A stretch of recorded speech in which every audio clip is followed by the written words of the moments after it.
இந்த கிறிஸ்தவ வாழ்க்கையில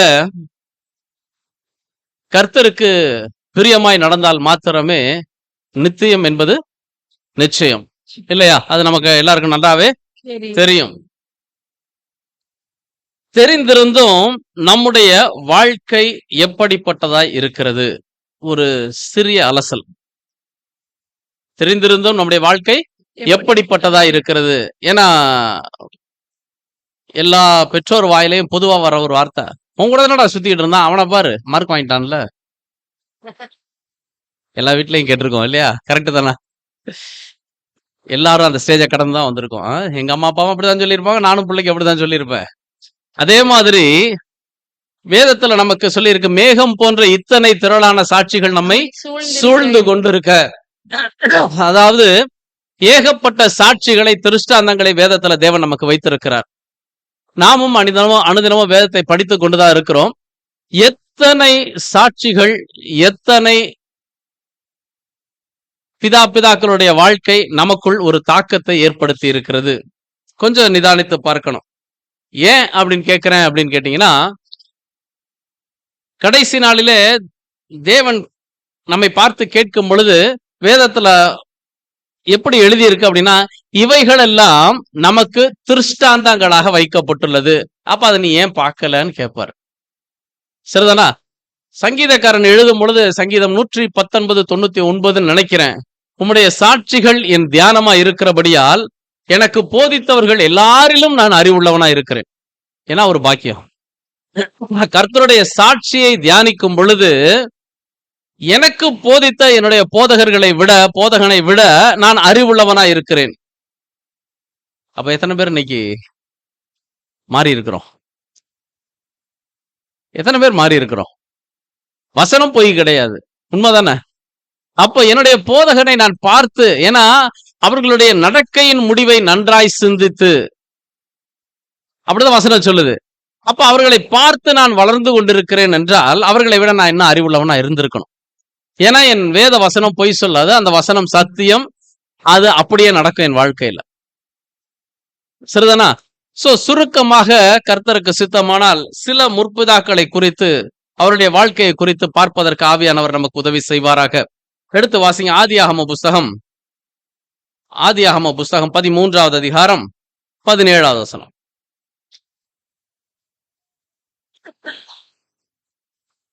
நீ எழுந்து தேசத்தில் நீளமும் அகலமும் எம்மட்டோ அம்மட்டும் நடந்து திரி, உனக்கு அதை தருவேன் என்றார். சரி, இது ஆபிரகாமுக்கு கொடுக்கப்பட்ட ஒரு வாக்குத்தத்தம் அப்படின்னு சொல்லலாம், இல்ல ஒரு ஆசீர்வாதம் அப்படின்னு சொல்லலாம்.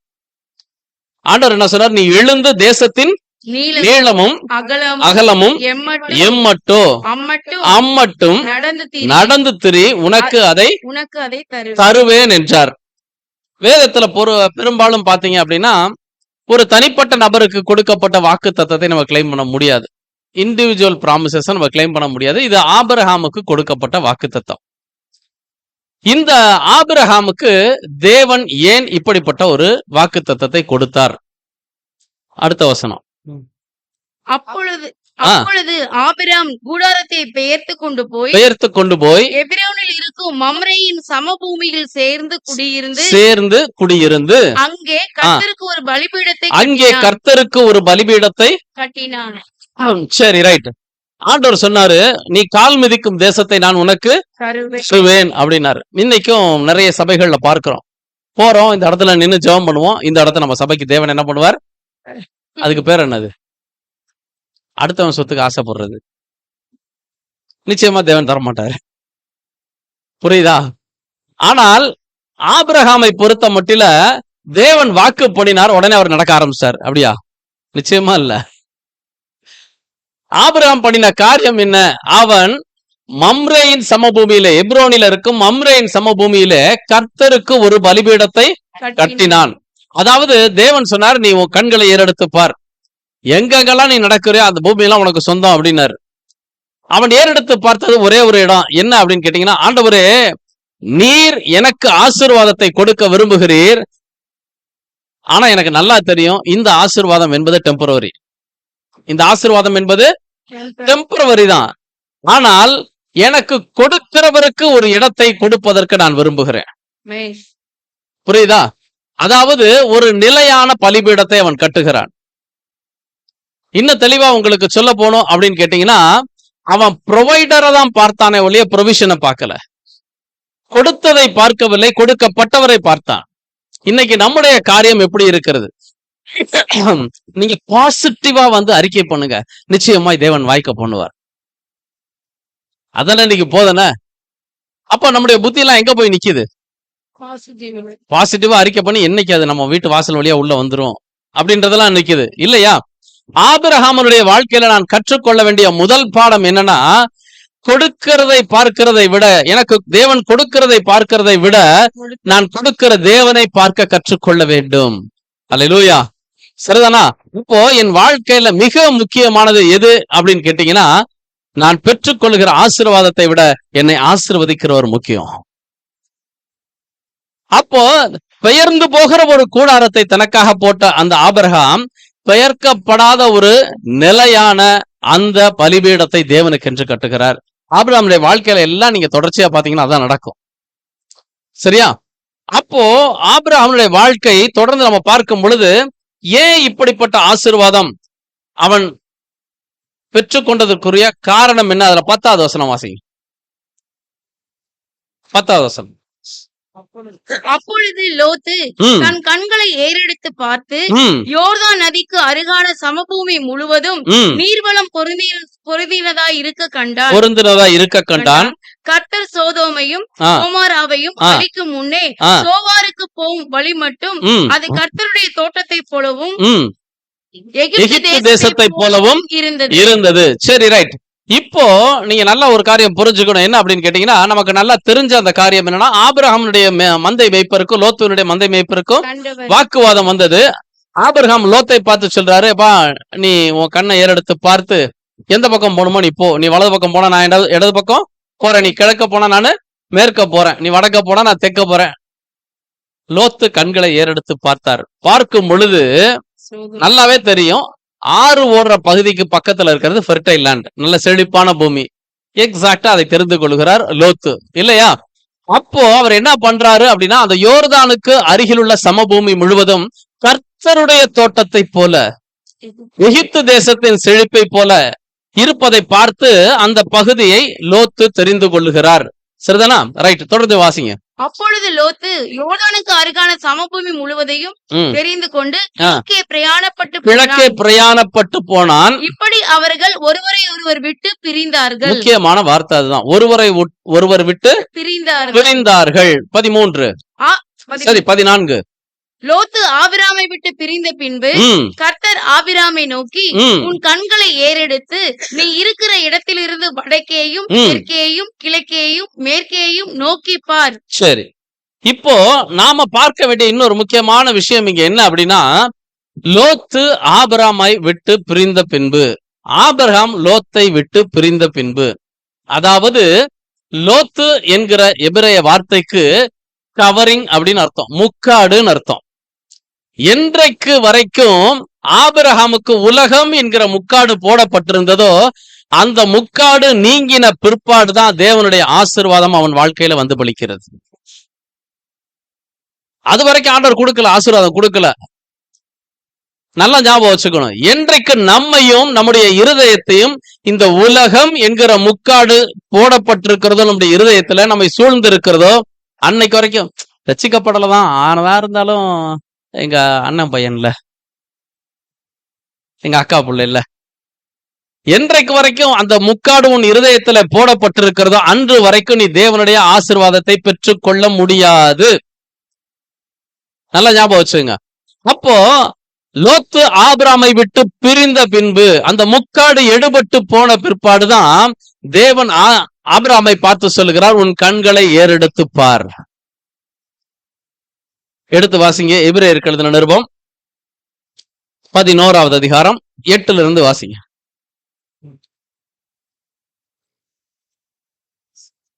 விசுவாசத்தினாலே ஆபிரகாம் தான் சுதந்திரமாக பெறப்போகிற இடத்திற்கு போகும்படி அழைக்கப்பட்ட போது கீழ்ப்படிந்து தான் போகும் இடம் இன்னதென்று அறியாமல் புறப்பட்டு போனான். தான் போகும் இடம் இன்னதென்று அறியாமல் புறப்பட்டு போனான். விசுவாசத்தினாலே அவன் வாக்குத்தத்தம் பண்ணப்பட்ட தேசத்திலே பரதேசியை போல சஞ்சரித்து அந்த வாக்குத்தத்தத்திற்கு உடன் சுதந்திரராகிய ஈசாக்கோடும் யாக்கோபோடும் கூடாரங்களிலே குடியிருந்தான். ஏனெனில் தேவன் தாமே கட்டி உண்டாக்கின அஸ்திபாரங்கள் உள்ள நகரத்துக்கு அவன் காத்திருந்தான். அதாவது ஆபிரகாமுக்கு அடுத்து ஒரு தெளிவான எண்ணம் இருந்தது. என்ன தெளிவான எண்ணம் இருந்ததுன்னா, இந்த பூமியிலே நான் அந்நியனும் பரதேசியுமா இருக்கிறேன். இந்த பூமியிலே நான் அந்நியனும் பரதேசியுமா இருக்கிறேன். நம்ம அடிக்கடி அடுத்து அவங்கள சொல்லி திட்டுவோம்ல, நல்ல வார்த்தை அல்ல அது. பரதேசி, பரதேசின்ற வார்த்தைக்கு அர்த்தம் என்ன?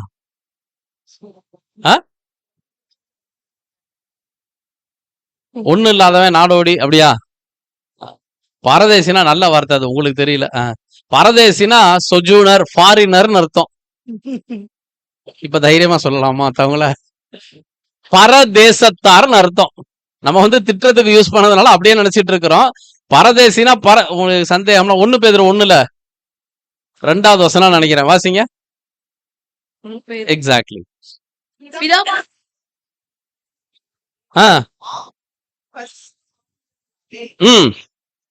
கீழ்ப்படிதலுக்கும் ரத்தம் தெளிக்கப்படுதலுக்கும் யாருக்கு எழுதப்பட்ட லெட்டர் இது? அப்ப நீங்களும் நான் யாரு? ஹலோ, சத்தமா சொல்லுங்க. நீங்களும் நான் யாரு? சந்தோஷங்க, ஃபாரினர். ஏன் தெரியுமா? நம்முடைய குடியிருப்போ பரலோகத்தில் இருக்கிறது. இந்த ஊருக்கு நான் ஃபாரினர், இந்த பூமிக்கு நான் ஃபாரினர். புரியுதா உங்களுக்கு? சோ நம்முடைய குடியிருப்போ பரலோகத்தில் இருக்கிறது. கொஞ்ச காலம் இந்த பூமியில அந்நியனாய் பரதேசியாய் வாழ்ந்து கொண்டிருக்கிறேன். இந்த அறிவு ஆபிரகாமுக்கு தெளிவா இருந்தது. நாம என்னமோ பர்மனண்டா உலகம் அழிஞ்சாலும் நம்ம இங்கேயே இருக்க போறோம் அப்படின்னு நினைச்சுதான் எல்லாத்தையும் வாங்கி போடுறோம், எல்லாத்தையும் வாங்கியும் போட்டுக்கிறோம், இல்லையா? அப்போ நல்லா ஞாபகம் வச்சுங்க, அவன் தேவன் தாமே கட்டி உண்டாக்கின அஸ்திபாரங்கள் உள்ள நகரத்திற்கு காத்திருந்தான். இப்போ இந்த பூமியில அதே தேவன் தான் அவனுக்கு வாக்கு பண்ணுகிறார், அதே தேவன் தான் அவனுக்கு கொடுக்கிறார். அதை பற்றி அவன் கவலைப்படவில்லை. ஆண்டவரே, நீங்க இங்க கொடுக்கிறது சந்தோஷம்தான், ஆனா அதுல என் கண் இருக்கவில்லை. என்னுடைய பார்வை முழுவதும் பரத்தை நோக்கி மாத்திரம்தான் இருக்கிறது.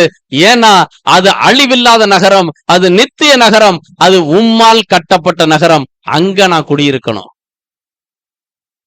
இந்த ஒரே ஒரு சிந்தை ஒரு விசுவாசிக்கு இருக்குமானால் இந்த பூமியிலே மற்றவர்களால் நமக்கு வருகிற நஷ்டத்தை குறித்து கவலைப்பட மாட்டோம். சரிதானா? ரைட், வாசிங்க. அதே ஆதியாகமம் புஸ்தகம் 15வது அதிகாரம் 21வது வசனம். எமோரியரும் கானானியரும் கிர்காசியரும் எபூசியரும் என்பவர்கள் இருக்கிறதுமான இந்த தேசத்தை உன் சந்ததிக்கு கொடுத்தேன். 19ல இருந்து ஆண்டவர் சொல்லுவார், கேனியரும் கினிசியரும் கர்த்தோத்தியரும் ஏத்தியரும் பெருசியரும் ரெப்பாயிமரும் அப்படின்னு ஒரு பெரிய லிஸ்டே போடுவார். ஏன் ஆண்டவர் இந்த வார்த்தையை சொன்னாரு அப்படின்னு கேட்டீங்கன்னா, உபாகம புஸ்தகம் 6வது அதிகாரம் 11வது வசனம்.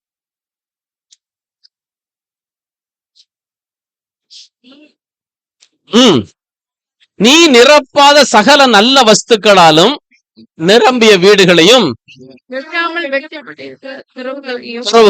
நீ நடாத திராட்சை தோட்டங்களையும் ஒலிவ தோப்புகளையும் அவர் உனக்கு கொடுப்பதினால் நீ சாப்பிட்டு திருப்தியாகும் போது போதும். ஆண்டவர் என்ன சொன்னார் ஆபிரகாமுக்குன்னா, நம்ம உலகத்துல சாதாரணமா ஒரு பழமொழி சொல்லுவோம், கொடுக்கிற தெய்வம் எப்படி கொடுக்கும்? கூரையை பிச்சுக்கிட்டு கொடுக்கும். இது ஸ்கூல் படிக்கும் போது சொல்லுவாங்க, நான் அப்ப சொல்லுவேன், இருந்ததே கூறதான் அதையும் பிச்சிருச்சா அப்படின்னு. அப்படி இல்ல, அது நிச்சயமா உண்மையான ஒரு விஷயம். ஏன் தெரியுமா? ஆண்டவர் சொல்றாரு, எப்பா நான் உனக்கு இதெல்லாம் கொடுத்துட்டேன், நீ போ. உனக்கு முன்னாடி இத்தனை ஜாதிகள் அந்த தேசங்களிலே குடியிருக்கிறார்கள். அவங்களெல்லாம் ஏன் குடியிருக்கிற வச்சிருக்கிறேன்னா, அவர்கள் அந்த தேசத்தை செப்பனிட்டு அவர்கள் பயிரிட்டு அந்த பயிர்கள் வளர்ந்து பெருகி காய்த்து குலுங்கி அதன் பலன் கொடுக்கிற காலத்துல நான் உன்னை கொண்டு போய் வைப்பேன், நீ ஒரு வேலையும் செய்யாம அதை அனுபவிப்ப. ஆமென். ஒரு சத்தமா தான் சொல்லுங்க அல்லேலூயா. தேவன் கொடுக்கிற ஆசீர்வாதம் அப்படிதான் இருக்கும். நீங்களும் நானும் கற்பனை பண்ணி பார்க்க முடியாது. ஆபிரகாமுக்கு ரொம்ப அழகா சொல்றார் ஆண்டவர், இவர்கள் இருக்கிற தேசத்துல அவர்களை துரத்தி விட்டு அந்த தேசத்தை நான் உனக்கு கொடுக்கிறேன். எப்போ இது நடந்தது அப்படின்னா அந்த 15வது அதிகாரம் 6வது வசனம் தெரியும். ஆண்டவர் உனக்கு என்ன வேணும்னு கேட்கும்போது புள்ள வேணும்னு ஆண்டவர் என்ன சொல்றாரு, நீ வெளியில வா, வானத்து நட்சத்திரத்தை எண்ணிப்பாரு, கடற்கரை மணலை எண்ண முடியும்னா எண்ணிப்பாரு, உன் சந்ததி அப்படி என்ன பண்ணுவேன், நானு பெருக பண்ணுவேன். ஆபிரகாம் அதை விசுவாசித்தான், தேவன் அதை அவனுக்கு நீதியாக எண்ணினார். என்றைக்கு நமக்கும் அந்த ஆசீர்வாதம் வேணும்னு ஆசையா தான் இருக்கு. ஆனா கண்டிஷன் என்னன்னா, என்றைக்கு அவன் நீதிமான் என்கிற சர்டிபிகேட் தேவனுடைய கரங்களிலே பெற்றுக்கொண்டானோ அதற்கு பிற்பாடுதான் ஆசீர்வாதம். நான் முழங்காலை முடக்குகிற 10 நிமிஷம் ஜெபத்துக்கு அந்த ஆசீர்வாதம் இல்ல. அந்த ஜெபத்துல என்னுடைய சிந்தை பரலோகத்தை நோக்கி இருந்தால் மாத்திரமே அந்த ஆசீர்வாதம். அது மாத்திரம் இல்ல, அதன் பிற்பாடு அவனுக்கு நீதிமான் என்ற சர்டிபிகேட் கொடுத்த பிற்பாடு தேவன் ஆபிரகாமோடு உடன்படிக்கை பண்ணுகிறதை அந்த 15வது அதிகாரத்துல பார்க்கலாம். அதனாலதான் நான் சொல்லுவேன், இந்த வேதத்துல உடன்படிக்கை அப்படின்ற ஒரு வார்த்தையை நீங்க வெளியே எடுத்துட்டீங்கன்னா இந்த வேதம் குப்பை. நல்லா ஞாபகம் வச்சுங்க. உடன்படிக்கை என்கிற ஒரு வார்த்தையை எடுத்துட்டீங்கன்னா இந்த வேதம் குப்பை. இந்த உடன்படிக்கை என்கிற ஒரு வார்த்தையினாலதான் இன்றைக்கு வரைக்கும் நம்மை கரம் பிடித்தவர் கைவிடாமல் இருந்து கொண்டிருக்கிறார்.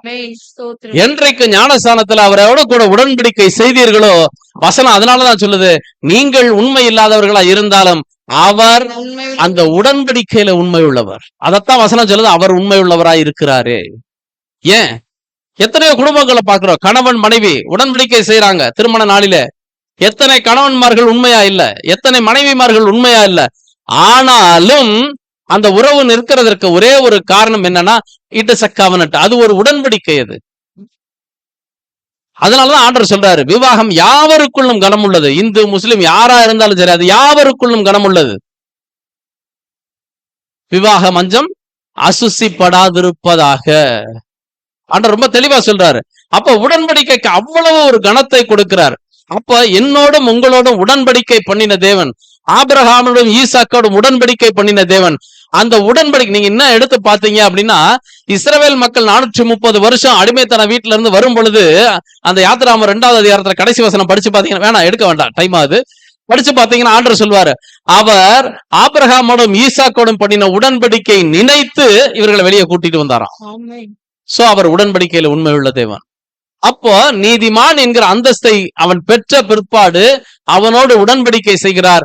உடன்படிக்கை செய்த பிற்பாடுதான் ஆசீர்வாதத்தை தேவன் அவனுக்கு தருகிறார். அதெல்லாம் புரியாம தான் இன்னைக்கு சபையில என்ன பண்றோம், ஆசீர்வாதம் ஆசீர்வாதம் சொல்லிக்கிட்டே இருக்கிறோம். That is not right. சரியா? ரைட். இப்போ கலாத்தியருக்கு எழுதின நிருபம் 3வது அதிகாரம் 6ல இருந்து வாசிங்களேன்.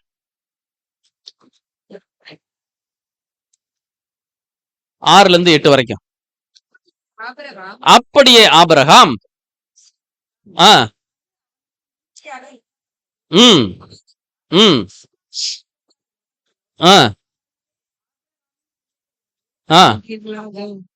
ஹலோ, யாருக்காவது புரிஞ்சிருந்தா ஆமென்னு சொல்லியிருப்பீங்க, இல்ல அல்லேலூயான்னு சொல்லியிருப்பீங்க. அங்க வசனம் என்ன சொல்லுச்சு?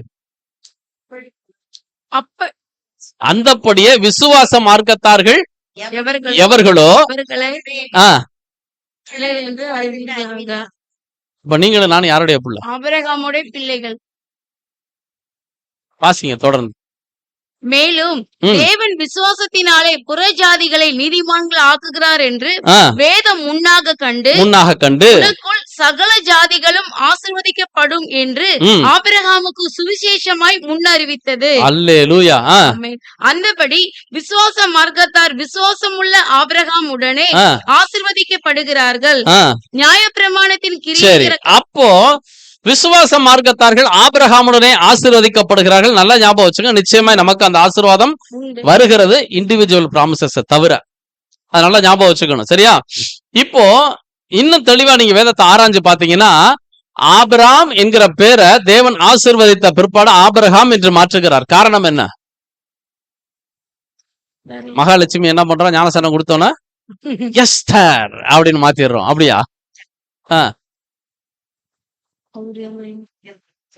ஆபிராம் அப்படின்னா என்ன அர்த்தம்னா ஃபாதர் ஆஃப் இன்டெலிஜென்ஸ் அப்படின்னு அர்த்தம், புத்திமான்களின் தகப்பன்னு அர்த்தம்.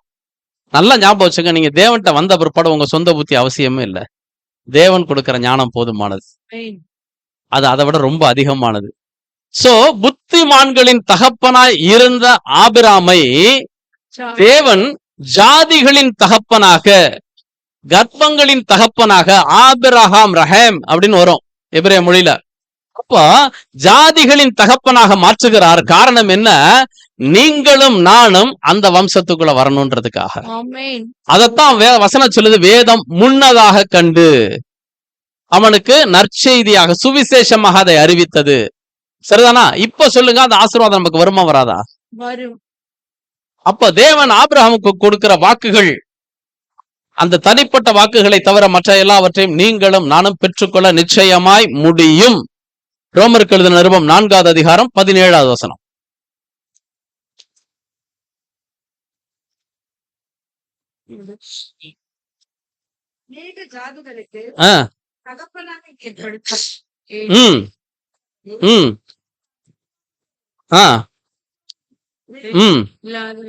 இல்லாதவைகளை இருக்கிறது போல அழைக்கிறவருமாய் இருக்கிற தேவனுக்கு முன்பாக ஆமென், நம் எல்லாருக்கும் அந்த பாக்கியத்தை தேவன் ஆபிரகாமுக்கு கொடுத்தார். புரியுதா? காரணம் என்ன? அவன் பார்த்த அந்த தொலைநோக்கு பார்வை. இந்த பூமியின் காரியங்களில் அவன் தன் மனசை விட்டுறல. அப்போ இன்னைக்கு நல்லா ஞாபகம் வச்சுங்க, நீங்களும் நானும் எதை எதிர்நோக்கி வாழ்ந்து கொண்டிருக்கிறோம். ஆபிரகாம் லோத்துக்கு சான்ஸ் கொடுத்தாரு. லோத்து ஏறெடுத்து பார்த்து இந்த பூமியின் சமமான வெளியை, ஒரு செழிப்பான தேசத்தை லோத்து தெரிந்து கொண்டார். அதே ஆபிரகாமுக்கு தேவன் சான்ஸ் கொடுத்தார். அவர் நித்தியத்தை மாத்திரம் நோக்கி பார்த்து தெரிந்து கொண்டார். இன்றைக்கு உங்களுடைய வாழ்க்கை எதை நோக்கி பார்த்து உட்கார்ந்து கொண்டிருக்கிறது? நீங்க தான் முடிவு பண்ணிக்க. தேவனுடைய வழி நடத்துதலும், தேவனுடைய ஆசீர்வாதங்களும், தேவனுடைய பாதுகாப்பும், தேவனுடைய பராமரிப்பும் உங்களுக்கு அவசியம் என்றால் நித்தியத்தை மாத்திரம் நோக்கி பார்க்க கற்றுக்கொள்ளுங்கள். இந்த பூமியை பார்க்க வேண்டிய அவசியம் நிச்சயமா கிடையாது. சரிதானா? ரைட். அதனாலதான் வேதம் சொல்லுது, தன் உடன் சுதந்திரராகிய ஈசாக்கோடும் யாக்கோபோடும் கூடாரங்களில் குடியிருந்தான். அப்ப பிள்ளைகளுக்கும் பிள்ளைகளின் பிள்ளைகளுக்கும் ஆபிரகாம் நிறைய இருக்கு. 19வது அதிகாரத்துல ஆண்டவரே சொல்லுவார், சாட்சி கொடுப்பார். ஆபிரகாம் அவன் பிள்ளைக்கும் பிள்ளைகளுடைய பிள்ளைகளுக்கும் வம்சத்துக்கும் என்னுடைய நீதியையும் நியாயங்களையும் சொல்லிக் கொடுப்பான்றது எனக்கு தெரியும்ன்றாரு.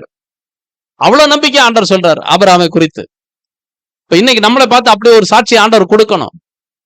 டேவிட்டுக்கு பிறக்க போற பேர பிள்ளைக்கு டேவிட் வந்து நித்தியத்தை மாத்திர கத்துக் கொடுத்து வளர்ப்பான்னு எனக்கு தெரியும் அப்படின்னு தேவன் சொல்லணும். ரைட். 2வது ஒரு நபரை குறித்து பார்ப்போம். என்னாகம புஸ்தகம் 12வது அதிகாரம் 6ல இருந்து வாசிங்க, 6ல இருந்து 8 வரைக்கும். என்னாகம 12, 6ல இருந்து 8. அப்பொழுது அவர், என் வார்த்தைகளை கேளுங்கள். உங்களுக்குள்ளே ஒருவன் தீர்க்கதரிசியாய் இருந்தால் கர்த்தராகிய நான் தரிசனத்தில் என்னை அவனுக்கு வெளிப்படுத்தி சொப்பனத்தில் அவனோட பேசுவேன். பேசுவாரா? யாருக்காவது அந்த அனுபவம் இருக்கா? ஹலோ, யாருக்காவது தரிசனம் சொப்பனம் அனுபவம் இருக்கா? இருந்தாலும் வெளியில சொன்னா ஏதாவது சொல்லிடுவாங்களோ? அப்படியா? சரி, ரைட், வாசிங்க. என் தாசன் சொல்றாரு, நான் வெளிப்படுத்தி பேசுவேன்னு சொல்றாரு. என் தாசனாகிய மோசேயோ அப்படிப்பட்டவன் அல்ல. என் வீட்டில் எங்கும் அவன் உண்மையுள்ளவன். சரி, இப்போ என்ன அப்படின்னா, ஆரோன் மிரியாம் எல்லாருமே சேர்ந்து என்ன பண்ணிட்டாங்க? மோசேட்ட பிரச்சனை பண்ணிட்டாங்க. தேவன் ஓட்ட மட்டும் பேசுறாரா? எங்கள்கிட்ட பேசுறது இல்லையா? ரொம்ப அடங்கு அப்படின்ட்டாங்க மோசேயை பார்த்து. நல்லா ஞாபகம் வச்சுங்க, பிரச்சனை பண்ணது ஆரோனும் மிரியாமும் சகோதரன் கூட. ஆனால் மோசேயுடைய ரெஸ்கியூக்கு வந்தது யாரு? தேவன் வராரு. இது தேவன் அவர்களை பார்த்து பேசுகிறார். தேவன் ஆரோனையும் மிரியாமையும் பார்த்து இந்த வார்த்தைகளை சொல்லுகிறார். என்ன சொல்றாரு அப்படின்னு கேட்டீங்கன்னா, நீங்க கேட்டது கரெக்டுப்பா, நீங்க கேட்டது கரெக்ட். நான் மோசேட்ட மாத்திரமில்ல, உங்கள்கிட்டையும் பேசுறேன். ஒரே ஒரு சின்ன வித்தியாசம். உங்கள்கிட்ட நான் தரிசனத்திலையும் சொப்பனத்திலையும் பேசுறேன். ஆனால் என் தாசனாகிய மோசேட்ட நான் எப்படி பேசுறேன்? 9வது வசனம். கர்த்தருடைய கோபம் அவர்கள் மேல். சாரி, 8வது வசனம். நான் அவனுடன் அவனுடன் மறைமுகமாக அல்ல, ம், முகமுகமாகவும் ம். பிரத்யட்சமாகவும் பேசுகிறேன். அல்லேலூயா. ஆண்டவர் சொல்றார், ஒன் டைம் பேசுறேன், அவன் டைம் பேசுறேன், ஆனா வித்தியாசம் இருக்கா? உன்கிட்ட சொப்பனத்திலையும் தரிசனத்திலையும் பேசுறேன். என் தாசனாகிய மோசேட்ட நான் மறைமுகமாக அல்ல, முகமுகமாய் பேசுகிறேன். அவன் கர்த்தரின் சாயலை காண்கிறான். வித்தியாசம் இருக்கா ரெண்டு பேர்ட்டையும் பேசுறதுக்கு? இன்னைக்கு எதை பார்த்து அலையிறோம்? தரிசனம் வேண்டும், சொப்பனம் வேண்டும். ஏன் தேவன் நேர்ல பேசக்கூடாதா? எது பாக்கியம்? ஏன்னா வேதத்தை நம்ம ஒழுங்கா படிக்கிறது இல்ல. இன்றும் என் தேவனால் பேச முடியும், தேவை ஏற்படும் பொழுது. ரொம்ப அழகா சொல்றாரு. அது மாத்திரமல்ல, தொடர்ந்து வாசிங்க. இப்படி இருக்க என் தாசனாகிய மோசேக்கு விரோதமாய் பேச உங்களுக்கு பயம் இல்லாமற் போனது என்ன என்றார். என்ன ஒரு கேள்வி! ஸ்கூல்ல ஃப்ரெண்ட்ஸு கேட்பாங்கல்ல, அடிச்சிருவா நீ அவனை, வச்சு பாரு கைய, அது மாதிரி கேட்கிறாரு ஆண்டவர். பேசிடுவே நீ, பேசி பாரு அவனை. கரெக்ட் தானே? ஏன் இந்த அளவுக்கு சப்போர்ட் பண்றாரு ஆண்டவர் மோசேக்கு? What is the reason? என்ன காரணம்? உண்மை உள்ளவனாயிருந்தான். சூப்பர். அங்கே வசனத்திலே இருக்கு. இது எபிரேயர்ல வாசிக்கிறான், அவன் என் வீட்டில் எங்கும் உண்மை உள்ளவனாய் இருக்கிறான்னு எழுதுறாரு ஆண்டவர். சரிதானா? அது மாத்திரம் அல்ல, அது மாத்திரம் இல்ல. ஆண்டவர் அவ்வளவு சப்போர்ட் பண்ணது, மோசேக்கு சப்போர்ட் பண்ணதற்கு அது மாத்திரம் காரணம் கிடையாது. வேற என்ன காரணம்? உங்கள்கிட்ட என்கிட்ட இல்லாத ஒரு நல்ல குணம் அவர்கிட்ட இருந்துச்சு. என்ன குணம்? மூணாவது வசனம். சகல மனிதரிலும் மிகுந்த சாந்த குணம் உள்ளவன் இல்ல, மிகுந்த சாந்த குணம். என்ன சாந்த குணம்? மிகுந்த சாந்த குணம். உலக பிரகாரமான ஒரு அசோசியேஷன்ல இருந்த காலத்துல சொல்லுவாங்க, எனக்கு கத்துக் கொடுத்த பாடம், பொது வாழ்க்கைக்கு வந்துட்டா கல்லடிப்பட்டா கவலைப்படக்கூடாது, அப்படின்னாதான் பொது வாழ்க்கைக்கு வரணும் அப்படின்னு சொல்லுவாங்க. ஊழியத்துக்கு வந்தப்ப நான் கத்துக்கிட்ட பாடம் தேவன்ட்ட என்னன்னா, செருப்படி வாங்கினாலும் சைலண்டா இருந்துடும். புரியுதா? அப்ப சாந்த குணத்திற்கும் மிகுந்த சாந்த குணத்திற்கும் வித்தியாசம் உண்டு. இதுக்கு நான் உதாரணம் உங்களுக்கு சொல்லி இருக்கேன்னு நினைக்கிறேன். ஒரு புருஷன் ஒரு பொண்டாட்டி சொல்லியிருக்கேனா? ஆச்சரியமா இருக்கு. இந்த காலத்துல அதை அழுத்தி சொல்லணும். ஒரு புருஷன் ஒரு பொண்டாட்டி 2 புள்ள வீட்டுல. அப்பா என்ன சொல்லிட்டு போனாரு? வரும்போது சாயந்தரம் நான் வந்து ரெடியா கிளம்பிருங்க, சர்க்கஸுக்கு கூட்டு போறேன்ட்டு போயிட்டாரு அப்பா. ஆபீஸ்ல வந்து ஏதோ இன்ஸ்பெக்ஷன் வந்துட்டாங்க, கிளம்புற நேரத்துல அவரால் வர முடியல. ஒய்ஃபும் பிள்ளைங்களும் கிளம்பி உட்காந்துருக்காங்க. 5 மணிக்கு வரேன்னு சொன்ன அப்பா அன்னைக்கு எப்பொழுது 7 மணிக்கு வீட்டுக்கு வருவாரு, அன்னைக்கு 8:30 மணிக்கு வந்தாரு. மனைவி என்ன பண்ணுவாங்க? பாவண்டா அப்பா, எவ்வளவு கஷ்டப்பட்டு வர்றாரு நமக்காக, பாத்துக்கடா உங்க அப்பாவை, 18 வருஷமா அந்த மனுஷனை கட்டிட்டு இந்த பாருதான் பட்டுட்டு இருக்கேன், என்னைக்காவது இருந்தாலும் சொன்னதை செஞ்சிருக்கானா பாரு, இப்படியேதான் என் வாழ்க்கை. நல்லா இருக்குல்ல? 1:3 அப்படின்னு ரேஷியோ பிரிஞ்சிருச்சு வீட்டுல. வீட்டுக்காரர் மட்டும் தனியா இருக்காரு, இப்ப 3 பக்கம் ஒரு கோஷ்டி ஆயிருச்சு. ஐயா, ஒரு 4 பேர் இருக்கிற குடும்பத்திலே இந்த பிரச்சனைனா 6 லட்சம் யுத்த புருஷர்கள் எகிப்தை விட்டு கிளம்புனது. இந்த 6 லட்சம் பேருக்கும் மனைவிகள், பிள்ளைகள், அவருடைய தாய் தகப்பன்கள், விடோடு பீப்புள் எவ்வளவு பேர், ஏறக்குறைய கணக்கு போட்டீங்கன்னா 30 லட்சம் பேர் அங்கிருந்து கிளம்புனது. 4 பேர் இருக்கிற குடும்பத்துல 3 பேர் முறுமுறுக்கும் பொழுது நம்மளால தாங்க முடியலையே, 30 லட்சம் பேர் விரோதமாய் பேசும் பொழுது அந்த மனுஷனுடைய நிலைமை என்ன? கொஞ்சம் யோசிச்சு பாருங்க. அதுக்கு பேரு தாங்க மிகுந்த சாந்த குணம் உள்ளவனா இருந்தான். நீங்களும் நானும் நினைக்கிற மாதிரி சோத்திரம் சோத்திரம் சோத்திரம் ஆண்டவரே, எனக்கு ஒரு லிமிட் தான் ஆண்டவரே, அதுக்கு மேல என்னால பொறுக்க முடியல. என்ன பண்ணிட்டோம்? எல்லைய போட்டுட்டோம் நம்ம. இப்ப புரியுதா நம்மள்ட்ட இல்லாத குணம் அதுன்னு? அவன் மிகுந்த சாந்த குணம் உள்ளவனா இருந்தான். காரணம் என்ன? கர்த்தர் தனக்கு இட்ட பணியை செய்து முடிக்க வேண்டும் என்ற ஒரே காரணத்திற்காக சகல பழிச்சொல்களையும் அவமானங்களையும் நிந்தைகளையும் முறுமுறுப்புகளையும் சகித்துக் கொள்கிற ஒரு மனுஷனா இருந்தார். இன்னைக்கு கிறிஸ்தவ வாழ்க்கை என்பதை நான் அடிக்கடி சொல்லுவேன், it is a practical life. அது ஒரு நடைமுறை வாழ்க்கை. ஏதோ சபைக்கு வந்தா கை தட்டணும், பாடணும், நல்லா இருந்துச்சு, என்ன அது தெரியாது சொல்றதுக்கு. மெசேஜ் நல்லா இருந்துச்சு, என்ன நல்லா இருந்துச்சு தெரியாது. அதற்காக அல்ல கிறிஸ்தவ வாழ்க்கை. யாத்திராகமம் 32வது அதிகாரம் 10வது வசனம் வாசிங்க.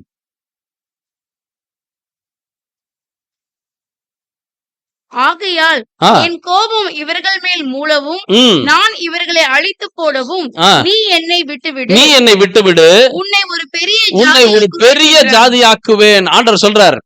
இப்ப நமக்கா இருந்தா எப்படியா இருக்கும்? எப்படி இருக்கும்? அல்லேலூயா, கர்த்தர் என் பட்சத்தில் இருக்கிறார், சாவுங்கடா எல்லாம். அப்படியா சொன்னாரு மோசே? வேணாம் ஆண்டவரே, பிளீஸ். நீங்க கூட்டிட்டு வந்த ஜனங்க, உங்க ஜனங்க ஆண்டவரே. தன்னுடைய சொந்த ஜனத்திற்காக எப்பொழுதும் தேவனுடைய சமூகத்துல பரிந்து பேசுகிற மனுஷனாயிருந்தார். He intercedes always. ஐயா, எங்களுக்கெல்லாம் எங்க வீட்டுல அந்த அனுபவம் உண்டு. நிச்சயமா பழைய விசுவாசிகளுக்கு இருந்திருக்கும், புதுசா இருக்கவங்களுக்கு கொஞ்சம் அது தெரியல எந்த அளவுக்குன்னு. பழைய விசுவாசிகளுக்கு இருந்து என்னைக்கு இந்த பைபிளை கையில தூக்கணுமோ அன்னைக்கு நம்ம சொந்த பந்தம்லாம் அப்படின்னு நல்லா பண்ணுச்சு நம்ம மேல, இல்லையா? போயிட்டாங்களாம். என்னமோ இவங்க மட்டும் நேரா பரலோகத்துக்கு போற மாதிரி, காது போடுற மாதிரியே காரி துப்பினவர்கள் ஏராளம். ஆனால் இன்றைக்கும் தேவன் ரொம்ப அற்புத விதமா நம்மளை உயர்த்தி வச்சிருக்கிறார். எப்படி தெரியுமா? காரி துப்புனவங்க எல்லாம் இன்னைக்கு சமாதானமா இருக்கிறார்கள். தேவன் செய்த பெரிய அற்புதம் என்னுடைய வாழ்க்கையில, எங்களுடைய வாழ்க்கையில, எங்க குடும்பத்துல அதுதான். யாரெல்லாம் எங்களை அவமாய் பேசினார்களோ, பழித்து பேசினார்களோ, அத்தனை பேர்களும் இன்று எங்களோடு சமாதானமா இருக்கும்படி தேவன் கிருபை செய்திருக்கிறார். இதை தவிர வேற என்ன வேணும்? உன் வழிகள் கர்த்தருக்கு பிரியமா இருந்தால் உன் சத்துருக்களும் உன்னோடு சமாதானமாகும்படி செய்வார். வேதவசனம் நிறைவேறுங்க. அவருக்கு பிரியமாய் நடக்கும் பொழுது நம்முடைய வாழ்க்கையில நிச்சயமாய் நிறைவேறும். ஆண்டவர் சொல்றாரு, நீ நவுந்துக்கப்பா, நான் பாத்துக்கிறேன்றார். வேணாம் ஆண்டவரே. அதே மோசே, அவனுடைய வாழ்க்கையில அவனுக்கு இருந்த ஒரே ஒரு ஆசை என்னது?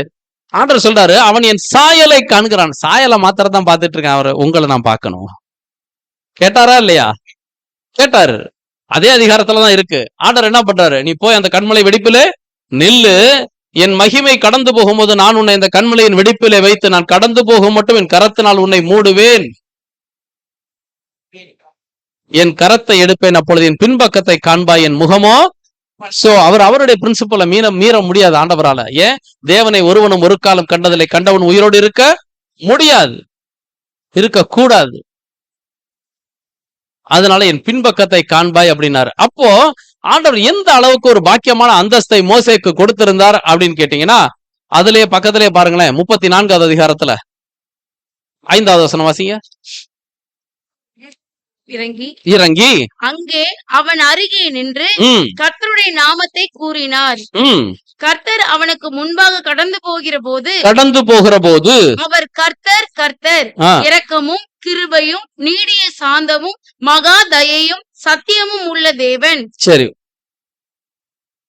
வாசிச்ச உங்களுக்கு இன்னும் புரியல. அது 5வது வசனத்துல என்ன வாசிச்சீங்க? மேகத்திலிருந்து இறங்கி அங்கே அவன் அருகே நின்று இப்பயும் புரியலையா?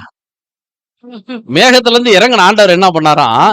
கூடார வாசல் எல்லாரும் சுத்தி நின்னு பாத்துட்டு இருக்காங்க. சொல்லு மோசே, அவன் அருகே நின்று. என்ன ஒரு பாக்கியம்! கொஞ்சம் யோசிச்சு பாருங்க, வேற யாருக்கு வேதத்துல இந்த பாக்கியம் கிடைச்சிருக்கு? அவன் அருகே நின்று. யாராவது நம்ம ஃப்ரெண்டு கிட்ட முக்கியமா சொல்லணும் அப்படின்னா அப்படி சொல்லுவோம். அதே மாதிரி பேசினாராம் ஆண்டவர் மோசேட்ட. காரணம் என்ன?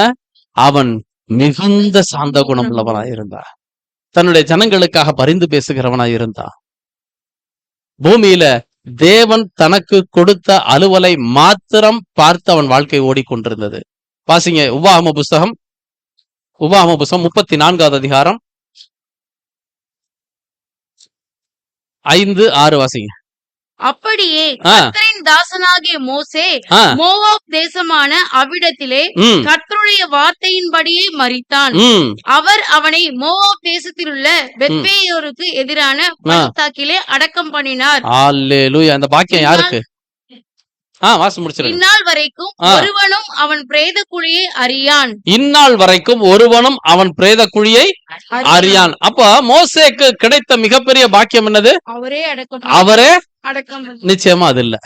இல்லையா இதுல போட்டி ரொம்ப அழகா சொல்றாரு. 5வது வசனத்துல என்ன போட்டிருக்கு? 5வது வசனத்துல அப்படியே கர்த்தரின் தாசனாகிய மோசே மோவாப் தேசமான அவ்விடத்திலே கர்த்தருடைய வார்த்தையின்படியே அதுதாங்க பாக்கியம். கர்த்தருடைய வார்த்தையின்படியே மரித்தான். தம்பி மேல ஏறி வா. நேபோ மலையில மேல ஏறுறாரு. வந்துட்டேன் ஆண்டவரே. செத்துட்டேன் ஆண்டவரே. முடிஞ்சு. நல்லா இருக்குல்ல? கர்த்தருடைய வார்த்தையின்படியே மரித்தான். மேல வந்து மோசேயை பார்த்து ஆண்டவர் சொல்றாரு, உயிரை விட்டுனாரு, என்கிட்ட கொடுத்துரு அப்படின்னாரு. கொடுத்துட்டேன் ஆண்டவரை. படுத்துட்டான். அடக்கம் பண்ணிட்டு போயிட்டாரு. வேதம் தெளிவாக சொல்லுகிறது. வெளிப்படுத்துற விசேஷத்துல இதோ பரலோகத்திலிருந்து ஒரு சத்தம் உண்டாக கேட்டேன். இது முதல் கர்த்தருக்குள் மரிக்கிறவர்கள் பாக்கியவான்கள் என்று எழுது. கர்த்தருக்குள் மரிக்கிறவன் பாக்கியவான். கர்த்தருடைய வார்த்தையின் படியே மரிக்கிறவன் அதை விட பாக்கியவான். அந்த பாக்கியம் மோசேக்கு மாத்திரம்தான். அப்ப யோசிச்சு பாருங்க, எப்படிப்பட்ட வாழ்க்கை அவர்களுடைய வாழ்க்கை இருந்திருக்குமானால், தேவனுக்கு பிரியமா இருந்திருக்குமானால் அவருடைய வார்த்தையின்படியே வாழ்ந்தான். மோசே பிறந்தது முதல் அவன் குழிக்குள்ள போகிற வரைக்கும் கர்த்தர் அவனோட கூட இருந்தார். கர்த்தருடைய கரம் அவனோடு கூட இருந்தது. அதனாலதான் மறுரூப மலைக்கும் கூட்டிட்டு வர்றார் ஆண்டவர். இந்த மறுரூப மலைக்கு வரதை வச்சுதான் வேத பண்டிதர்கள் எழுதுறாங்க அவன் சாகல. ஏன்னா பின்னாடி நமக்கு வாசிக்கிறோம்ல யூதால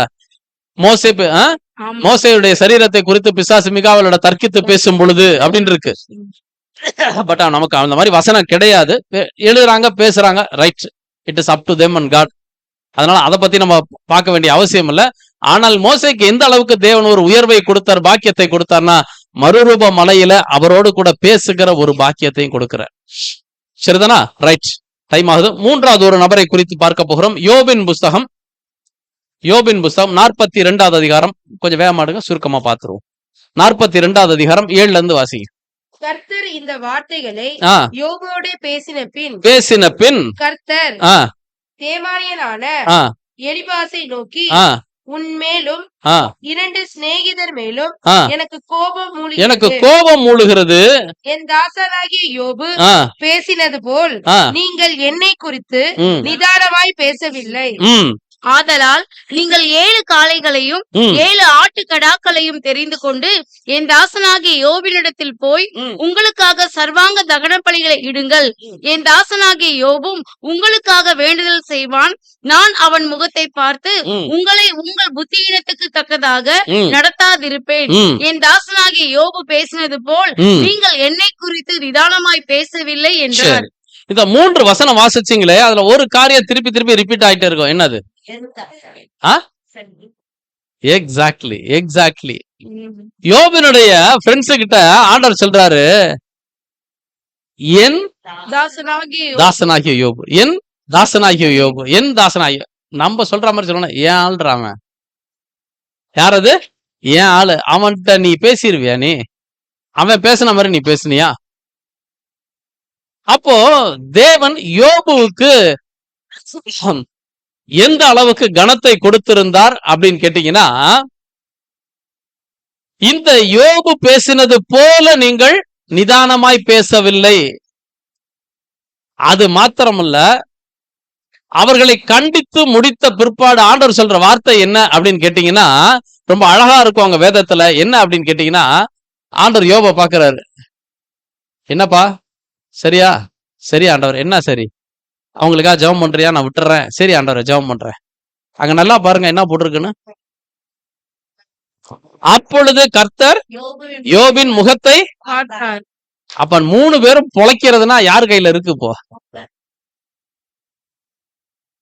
நம்மை பகைக்கிறவர்களுடைய ஜீவன் யார் கையில இருக்கு தெரியுமா? நம்ம கையில இருக்கு. எந்த அளவுக்கு நம்ம பரிந்து பேசுகிறோமோ அந்த அளவுக்கு அவர்கள் ஜீவன் உள்ளவர்களா இருப்பார்கள். அந்த அளவுக்கு அவர்கள் மன்னிக்கப்படுவார்கள். அதுக்காக அவங்கள போட்டு தள்ளுறதுக்காக நான் சொல்லல. நான் அவர்கள் பிழைத்திருப்பதற்காக, அவர்கள் தேவனை அறிந்து கொள்வதற்காக எந்த அளவுக்கு நாம் முழங்காலை முடக்குகிறோமோ அந்த அளவுக்கு தேவன் என்னுடைய உங்களுடைய முகத்தை பார்த்து அவர்களை மன்னிப்பார், ரட்சிப்பார். இந்த பாக்கியம் எல்லாத்துக்கும் கிடையாது. நல்ல ஞாபகம் வச்சுங்க. அவர் யோபின் முகத்தை பார்த்தார். யோபு, சரி ஆண்டவர் ப்ளீஸ் விட்டுருங்க, விட்டுறேன் போ. எவ்வளவு நல்ல ஆண்டவர்.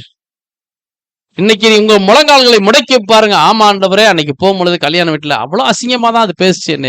பரவாயில்ல ஆண்டவரை, விட்டுருங்க ஆண்டவரை, மன்னிச்சிடுறேன், நான் மன்னிச்சிடுறேன், நீங்க மன்னிச்சிருங்க. நிச்சயமா தேவன் மன்னிப்பார். புரியுதா? கர்த்தருக்கு சித்தமானால் அடுத்த முறை வரும் பொழுது இதை குறித்து ஒரு சின்ன செய்தி எடுப்போம். ஞாபகம் வருது, சரியா? ரைட். இப்போ யோபுக்கு அந்த அளவுக்கு தேவன் முக்கியத்துவம் கொடுப்பதற்கு காரணம் என்ன அப்படின்னா, அவர்களுக்காக பரிந்து பேசினது மாத்திரமல்ல, யோபனுடைய உத்தமத்தை குறித்து நமக்கு நல்லா தெரியும். 31வது அதிகாரம் எடுத்துங்களேன். முதல் வசனத்துல இருந்து வாசிங்க கொஞ்சம் வேகமா. என் கண்களோடு உடன்படிக்கை பண்ணின நான் ஒரு கன்னிகையின் மேல் நினைப்பாய் இருப்பதெப்படி? இது உன்னதங்களில் இருந்து தேவன் அளிக்கும் பங்கும் உன்னதத்தில் இருந்து சர்வ வல்லவர் கொடுக்கும் சுதந்திரமும் கிடைக்குமோ? மாறுபாடானவன். சரி, யோபு சொல்றார், என் கண்களோட உடன்படிக்கை பண்ணின நான் ஒரு கன்னிகையின் மேல் நினைப்பாய் இருப்பது எப்படி? சுகத்திலும் துக்கத்திலும், இன்பத்திலும் துன்பத்திலும். மரணம் நம்மை பிரிக்க மாட்டோம். மரணம் பிரிக்காது, நம்ம இங்கேயே உண்டாக்கிடலாம். யோபு சொல்றாரு, வேறொரு கன்னிகையின் மேல் நான் நினைப்பாய் இருப்பது எப்படி? அப்படி இருந்திருந்தனா தேவன் கொடுக்கிற ஆசீர்வாதம் எனக்கு கிடைக்குமா? கிடைக்காது. ரொம்ப பயங்கரமா சொல்றாரு. எனக்கு தெரிஞ்சு வேதத்துல இவ்வளவு தைரியமாய் பேசின நபர் வேறு எவரும் கிடையாது. காரணம் என்ன தெரியுமா? ரொம்ப அழகா சொல்றாரு, சுமுத்திரையான திராசிலே தேவன் என்னை நிறுத்தி என் உத்தமத்தை அறிவாராக. Lord, you weigh me, you weigh my ways. என்னுடைய வழிகளை நீங்க தூக்கி நிறுத்த பாருங்க. சேலஞ்ச் பண்றாரு. அது மாத்திரமல்ல, காரணம் என்ன? அவர் அப்படி சேலஞ்ச் பண்றதுக்கு காரணம் என்ன? என் நடைகள் வழியை விட்டு விலகினதும், என் இருதயம் என் கண்களை பின்தொடர்ந்ததும், ஏதாகிலும் ஒரு மாசு என் கைகளில் ஒட்டி கொண்டதும் உண்டானால், ஏதோ ஒரு சின்ன தப்பு, பக்கத்து வீட்டுக்காரனோட ஒய்ஃபை நான் லேசா பார்த்திருந்தேன் அப்படின்னா, ரொம்ப அழகா சொல்றாரு, நான் விதைத்ததை வேறொருவன் புசிப்பானாக, உன் கையின் பிரயாசத்தை வேறொருவன் நீ சாப்பிடுவாயின் வசனம் சொல்லுது. யோபு தைரியமா சொல்றாரு, என் கையின் பிரயாசத்தை வேறொருத்தன் சாப்பிடட்டும், என் பயிர்கள் வேறற்று போவதாக, என் மனம் யாதொரு ஸ்திரீயின் மேல் மயங்கி அயலானுடைய வாசலை நான் எட்டி பார்த்தது உண்டானால், அப்பொழுது என் மனைவி வேறொருவனுக்கு மாவரைப்பாளாக, வேற்று மனிதர் அவள் மேல் சாய்வார்களாக. என் ஒய்ஃப் இன்னொருத்தன்ட்ட இருக்கட்டும் தைரியமா சொல்றாரு. நான் ஒரு சின்ன தப்பு பண்ணியிருந்தேன், இது நடக்கட்டும் என் வாழ்க்கையிலன்றாரு. எந்த அளவுக்கு ஒரு உத்தமம், எந்த அளவுக்கு ஒரு தைரியம். அப்ப யோபிட்ட நான் கத்துக்கொள்ள வேண்டிய விஷயம் இந்த உத்தமம். தேவ சமூகத்துல நான் என் மனைவிக்கு நான் வாக்கு கொடுத்தேனே, உடன்படிக்கை செய்தேனே, நான் எப்படி வாழணும்? என் கணவனுக்கு கொடுத்த வாக்கை நான் எப்படி காத்து கொண்டு வர வேண்டும், மரணம் பிரிக்கும் வரைக்கும்? யோபுக்கு அந்த தைரியம் இருந்தது. தைரியமா சொல்றாரு, நிச்சயமா என் ஒய்ஃப் இன்னொருத்தன்ட்ட இருக்கட்டும், நான் தப்பு செஞ்சிருந்தேன்னா. இன்னைக்கு எத்தனை பேரால சொல்ல முடியும்? எத்தனை பேரால சொல்ல முடியும்? அப்படிப்பட்ட உத்தமனை பார்த்து தேவன் கேட்கிறார், நீ உத்தமன் தான்ப்பா, கரெக்ட், இப்ப நான் கேட்கிற கேள்விக்கு பதில் சொல்லுன்னாரு. என் கையால் என் வாயை பொத்தி கொள்ளுகிறேன், தெரியாம அலப்பிட்ட ஆண்டவரை என்னை மன்னிச்சிருங்கன்றார் யோபு. அப்படிப்பட்ட உத்தமம் உள்ள ஒரு மனுஷன் தன் பிள்ளைகள் ஏதாவது மனசுல தேவனுக்கு விரோதமாய் பேசி இருப்பார்களோ என்று யோசித்து பழி செலுத்தினவன் இன்றைக்கு அவருடைய நிலைமை என்ன? வாயை முடிக்கிற ஆண்டவர். இன்னைக்கு கொஞ்சம் கொஞ்சம் நமக்கு இருந்துருச்சுனால என்ன ஆட்டம். சோ யோபின் வாழ்க்கையில் நிறைய இருக்கு, டைம் ஆகி போச்சு, நிறைய இருக்கு யோபின் வாழ்க்கையில. அதனாலதான் அந்த தைரியமா சொல்றாரு, இந்த தோல் முதலானவர்கள் அழுகி போன பின்பு நான் என் மாம்சத்திலிருந்து அவரை பார்ப்பேன், அந்நிய கண்கள் அல்ல, என் கண்களே அவரை காணும். சோ அந்த யோபுக்கும் அந்த நித்தியத்தை குறித்த ஒரு நிச்சயமா இருந்தது. நான்காவதா கடைசியாக ஒரு நபர், 1 சாமுவேலின் புஸ்தகம் 13வது அதிகாரம் 14வது வசனம் வாசிங்க.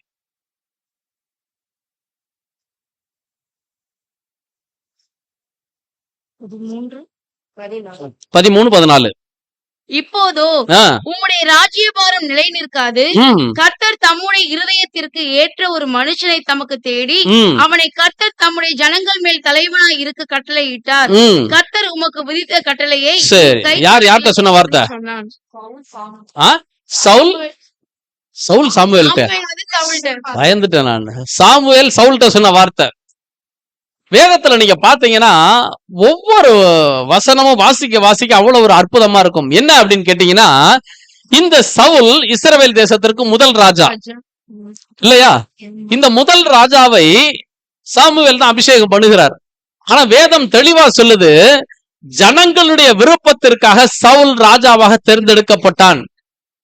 ஆனால் தாவீது தேவனுடைய விருப்பத்திற்காக ராஜாவாக தேர்ந்தெடுக்கப்பட்டவர். ஒரு அல்லேலூயா சொல்லுவோம் ஐயா. ஹல்லேலூயா. சரிதானா? இந்த ஜனங்கள், இந்த உலகத்துல இருக்க ஜனங்கள் எத்தனையோ பேருக்கு நம்மள பிடிக்கும். அதுக்காக இல்லங்க, ஏசப்பாவுக்கு என்னை பிடிக்கும், என்னை தெரிந்து கொண்டார். புரியுதா? அத தாவீதை எப்படி ஆண்டவர் கண்டுபிடிச்சாராம்? தேடி கண்டுபிடிச்சாராம்.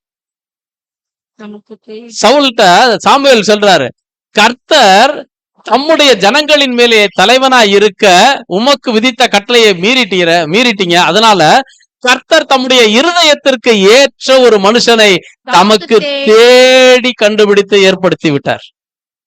எவ்வளவு ஒரு பாக்கியம் அந்த தாவீதுக்கு. நிறைய நிறைய காரியம் இருக்கு. அப்போஸ்தலர் நடபடியின் புத்தகம் 13வது அதிகாரம் 22வது வசனம் வாசிங்க.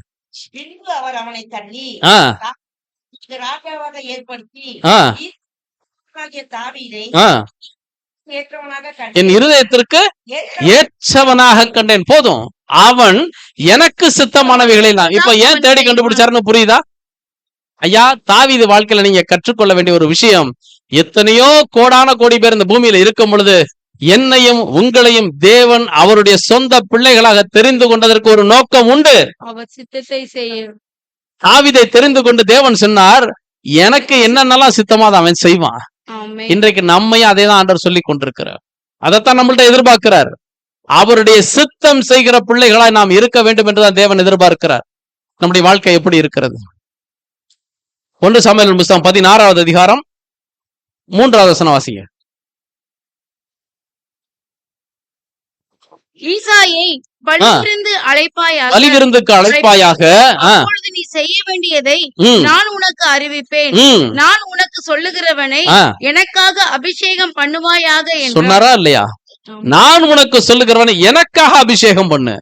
சவுலை ஜனங்களுக்காக அபிஷேகம் பண்ணினாய், தாவீதை எனக்காக அபிஷேகம் பண்ணு. 12வது வசனம். ஆளுநர் அனுப்பி அவனை அழைப்பித்தான். ஆ, அவன் சிவந்த மேனியும் ம், அழகிய கண்களும் ஆ, நல்ல ரூபமுள்ளவனுமாய் இருந்தான். ம். அப்பொழுது கர்த்தர், ஆ, இவன்தான், ஆ. நீ எழுந்து இவனை அபிஷேகம் பண்ணு ஐயா நல்லா என்றார். ஞாபகம் வச்சுங்க. வேதம் சொல்லுது, நரை முடி உள்ளவர்கள் சபையில வரும் பொழுது நீ அவர்களை எழுந்து கனம் பண்ண வேண்டும். கரெக்டு தானா? நம்ம பிள்ளைங்க இன்னைக்கு அல்ட்ரா மாடர்ன். வீட்டுல பெரியவங்க வரும்போது கால் மேல கால் போட்டு உட்காந்து, இல்லைன்னா டேபிள் மேல அப்படி தூக்கி காலை போட்டு தான் டிவி பார்த்துட்டு இருக்கோம். அந்த அளவுக்கு பிள்ளைங்களை தப்பு சொல்ல நம்ம வளர்த்துருக்கிறோம். நம்ம மேல தப்பு. வேதத்து பிரகாரம் நம்ம வளர்க்கல. வேதம் சொல்லுது, நரை வயது வருகிறவன் வீட்டுல உள்ள சபையில வரும் பொழுது நீ எழுந்து நின்று அவனை கனப்படுத்து. ஒரு நரை வயதுள்ள முதிர்ந்த தேவ மனுஷன் என்பவன் யார்? கர்த்தருடைய வாயிலிருந்து வார்த்தைகளை பெற்று ஜனங்களுக்கு கொடுக்கிற ஒரு உன்னதமான அந்தஸ்துள்ளவன். அப்படிப்பட்ட சாமுவேல் சிறு பிள்ளையிலிருந்து தெரிந்து கொள்ளப்பட்ட ஒரு வயது முதிர்ந்த தேவ மனுஷன். அந்த தேவ மனுஷனை பார்த்து தேவன் சொல்லுகிறார், அந்த பொடியன் வரான், எந்திராணி, அவன் ஏன் ஆளு. என்ன ஒரு கணம் தாவீதுக்கு. நீ எழுந்து அவனை அபிஷேகம் பண்ணு. ஐயா நல்லா ஞாபகம் வச்சுங்க, நீங்கள் கர்த்தருக்கு சித்தமானவைகளை செய்யும் பொழுது கர்த்தர் உங்களை நிச்சயமாய் கனப்படுத்தி மேன்மையாக வைப்பார். அல்லேலூயா. புரியுதா? அது மாத்திரம் அல்ல, அது மாத்திரம் அல்ல. தேவன் என்னென்ன காரியங்களை செஞ்சாரு தாவீதுக்காக, அதே 17வது அதிகாரம் 1 சாமுவேல் 17வது அதிகாரம்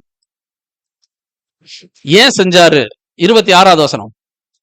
அப்பொழுது தாவீது ஆ, தன் அண்டையிலே நிற்கிறவர்களை பார்த்து, ம், இந்த பெலிஸ்தனை கொன்று ஆ. இஸ்ரவேலுக்கு நேரிட்ட நிந்தையை நீக்குகிறவனுக்கு என்ன செய்யப்படும்? நமக்கு தெரியும் என்ன செய்யப்படும்னு கேட்கிறாரு. என்னன்னு சொல்றாங்க. 45வது வசனம். அதற்கு தாவீது ஆ, பெலிஸ்தனை நோக்கி, ம், நீ பட்டயத்தோடும் ம், ஈட்டியோடும் ம், கேடகத்தோடும் ம், என்னிடத்தில் வருகிறாய். ம், நானோ நீ நிந்தித்த இஸ்ரவேலுடைய இராணுவங்களின் தேவனாகிய சேனைகளுடைய கர்த்தரின் நாமத்திலே உன்னிடத்தில் வருகிறேன். ம். இன்றைய தினம் கர்த்தர் உன்னை என் கையில் ஒப்புக் கொடுப்பார். அல்லேலூயா.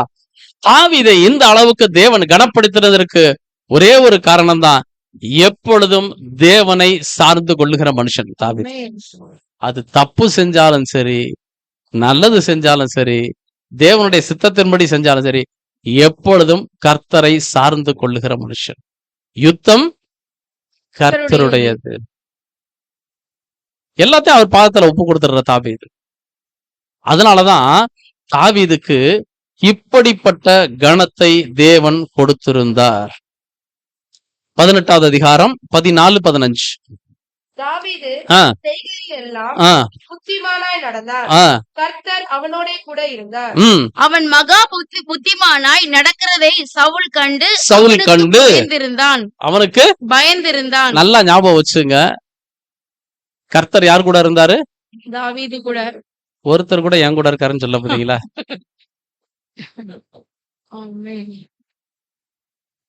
கர்த்தர் உங்களோட இருந்தால் நிச்சயமா ஞாபகம் வச்சுங்க, அனுபவத்துல சொல்றேன், உங்களை சுற்றி இருக்கிறவர்கள் உங்களுக்கு பயந்திருப்பார்கள். எனக்கு கீழே கிட்டத்தட்ட ஒரு 1700க்கு மேல நபர்கள் வேலை செய்யறாங்க. 1700 பேருக்கு மேல வேலை செய்யறாங்க. எனக்கு மேலேயும் ஒரு அதிகாரி உண்டு. ஆனால் இது வரைக்கும் அப்படி கை நீட்டி என்னை பேசுனது இல்ல. காரணம் என்ன? கர்த்தர் என்னோட இருக்கிறார். புரியுதா உங்களுக்கு? அவன் அதிகாரியா இருக்கலாம், எந்த உயர் பதவியில வேணாலும் இருக்கலாம். கர்த்தர் நம்மோடு இருக்கும் பொழுது நம்மை சுற்றி இருக்கிறவர்கள் நமக்கு பயந்திருப்பார்கள். நீங்க போய் மிரட்டணும்லாம் அவசியம் இல்ல. கர்த்தருடைய பிரசன்னம், உங்களோடு கூட இருக்கிற பிரசன்னம் அதை செய்யும். புரியுதா? சோ தாவீது எல்லா விஷயத்திலும் தேவனை சார்ந்திருந்ததுனால தேவன் அவனோடு கூட இருந்தார். புரியுதா? நீங்களும் கர்த்தரை சார்ந்திருக்கும் பொழுது தேவன் நிச்சயமாய் உங்களோடு கூட இருப்பார். இந்த தாவீதை குறித்து பார்க்கும் பொழுது நமக்கு என்ன ஞாபகம் வரும்?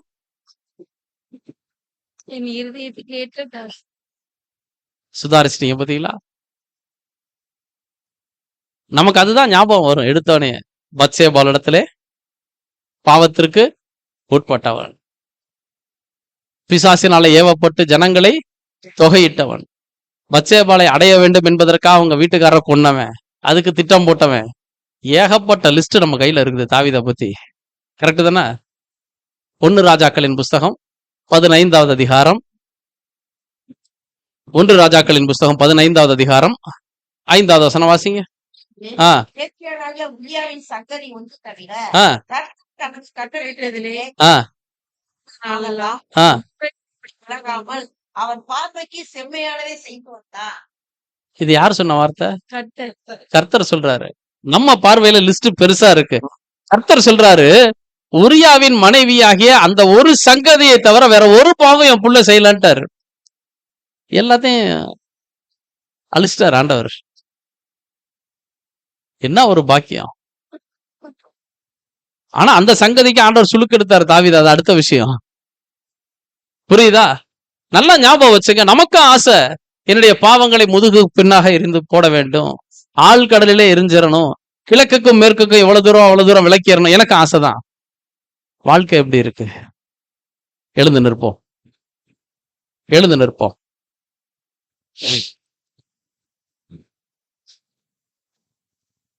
இஸ்ரவேல் யூதா ராஜாக்கள் எல்லாருடைய வாழ்க்கையிலும் அவருடைய வாழ்க்கையை பற்றி சொல்லி முடித்து விட்டு வேதம் கடைசியா என்ன சொல்லுன்னு பாத்தீங்கன்னா, என் தாசனாகிய தாவீதை போல நீ உத்தமமாயிருக்கவில்லை.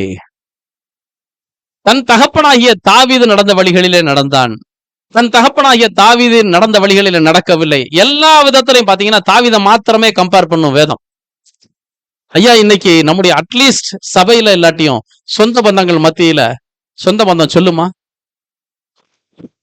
நீ அந்த மாமா மாதிரி, நீ அந்த சித்தப்பா மாதிரி, நீ அந்த தாத்தா மாதிரி, நீ அவங்கிற மாதிரி இருக்கிற அப்படின்னு ஏதாவது சொல்லுமா? நம்மளை பார்த்து சாட்சியா வேதம் நம்முடைய சொந்த பந்தங்கள் சொல்லுமா?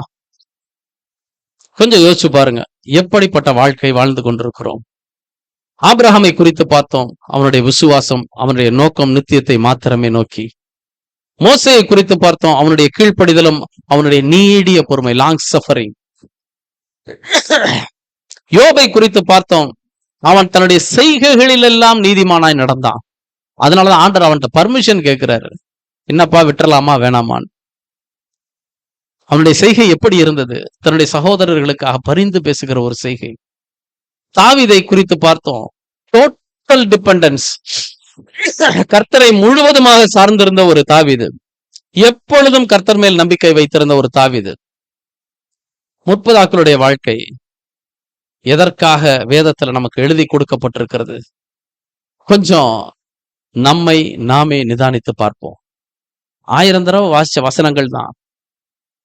ஆனா அந்த வசனங்கள் இதுவரைக்கும் நம்மளோட பேசி இருக்கா? நம்மளை சீர்படுத்தி இருக்கா? கொஞ்சம் யோசிச்சு பாருங்க. வேதத்தை வாசிக்கிறது, தெரிந்து கொள்வது பெரிய காரியம் அல்ல. அதை கற்றுக்கொண்டு நடைமுறை வாழ்க்கையில அப்பியாசப்படுத்துவது என்பது அதிமுக்கியம். தேவ சமூகத்துல ஆண்டவரே, கிடைத்திருக்கிற இந்த ஒரு வாழ்க்கை, கொஞ்ச கால வாழ்க்கை, இந்த அற்ப வாழ்க்கையில அற்புதமாய் எங்களை தெரிந்தெடுத்திருக்கிறீரே ஆண்டவரே, எங்களை அர்ப்பணிக்கிறோம். உமக்கு பிரியமா இருக்க. நல்ல உணர்ந்திருந்த சாமியார் ரொம்ப அழகா எழுதுறாரு. கால் மிதிக்கும் தேசமெல்லாம் என் கர்த்தருக்கு சொந்தமாக. உணர்ந்திருந்த சாமியார் ரொம்ப அழகா எழுதுறாரு. இன்னைக்கு அறகுறையா வேதத்தை பார்த்து அறகுறையா மக்களை நடத்தி ஏமாந்து போகாதீங்க. வாழுகிறது ஒரு வாழ்க்கை, அது இயேசுவுக்காக. கிருபையுள்ள ஆண்டவரே, அப்பா அம்மை துதிக்கிறோம், ஸ்தோத்திரிக்கிறோம் ஆண்டவரே. எங்களோடு பேசின வார்த்தைகளுக்காக நன்றி ஆண்டவரே. வசனத்தை கேட்டவர்களாய் மாத்திரமல்ல, வசனத்தின்படி வாழ எங்களுக்கு ஒரு உணர்வுள்ள ஒரு இருதயத்தை கத்தர் கொடுத்து நடத்துவீராக. வந்திருக்கிற ஒவ்வொருத்தையும் கத்தர் ஆசீர்வதிங்க ஆண்டவரே. எங்க மத்தியில சுகவீனத்தோடு வந்திருக்கிற பிள்ளைகள் உண்டு. கத்தர் சுகத்தையும் பலத்தையும் ஆரோக்கியத்தையும் கத்தர் கொடுக்கும்படி ஜெபிக்கிறோம். தேவையோடு வந்திருக்கிற பிள்ளைகள் உண்டு. எல்லா பிள்ளைகளுடைய தேவைகளையும் கத்தர் சந்திக்கும்படி நாங்கள் ஜெபிக்கிறோம் ஆண்டவரே. திரும்பி நாங்கள் சந்திக்கும் வரை உங்க கிருபை எங்களை நடத்தட்டும், உங்க தயவு எங்களை நடத்தட்டும், உங்கள் அனுக்கிரகம் எங்களை நடத்தட்டும். எங்களுக்கு சகாயம் பண்ணுகிற ஆண்டவர் எங்களோடு இருக்கிறீர். நீர் எங்களை நிச்சயம் நடத்துவீர். கோடான கோடி நன்றி செலுத்துகிறோம் ஆண்டவரே. சகல சத்தியத்திற்குள் நடத்துகிற ஆவியானவரே, எங்களை நடத்தும்படி உங்க கருத்தில் அர்ப்பணிக்கிறோம். நடத்துவீராக. இயேசுவின் மூலம் துதிக்கிறோம் நல்ல தகப்பனே. எல்லாம் சேர்ந்து சொல்லுவோமா? என் ஆத்துமாவே கர்த்தரை ஸ்தோத்திரி, என் முழு உள்ளமே கர்த்தருடைய பரிசுத்த நாமத்தை ஸ்தோத்திரி. என் ஆத்துமாவே கர்த்தரை ஸ்தோத்திரி. கர்த்தர் செய்த சகல உபகாரங்களை ஒரு நாளும் மறவாதே. ஆமேன். பிதாவாகிய தேவனுடைய அன்பும் கர்த்தராகிய இயேசு கிறிஸ்துவினுடைய கிருபையும் சமாதானமும் பரிசுத்த ஆவியானவருடைய அந்நியம் ஐக்கியமும் உங்கள் அனைவரோடும் கூட என்றென்றைக்கும் இருப்பதாக. ஆமேன், ஆமேன், ஆமேன். God bless you. Praise the Lord.